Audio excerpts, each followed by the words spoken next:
પણ મિત્રો અમે બધી જનતાને કહેવા માંગીએ છીએ કે આમ આદમી પાર્ટી તો સામાન્ય પાર્ટી છે, અમે સાવ સામાન્ય પરિવારમાંથી આવીએ છીએ, બીજું કાંઈ કરી નથી શકતા, પણ તમારા દુઃખમાં અમે સહભાગી બની શકીએ છીએ, તમે જે લડત ચલાવો છો એમાં અમે સહભાગી બની શકીએ એમ છીએ.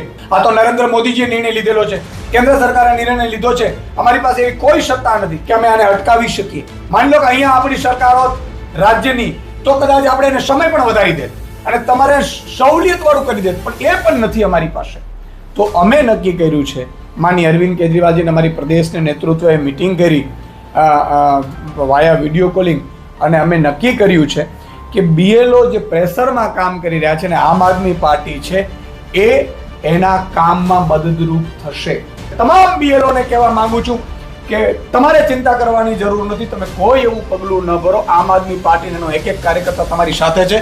અમે આ એક નંબર જાહેર કરીએ છીએ, જે નંબર ઉપર બીએલઓ હેલ્પલાઇન નંબર છે, આ નંબર ઉપર તમે જેટલું પણ કામનું પ્રેશર હોય તમે આ નંબર ડાયલ કરજો.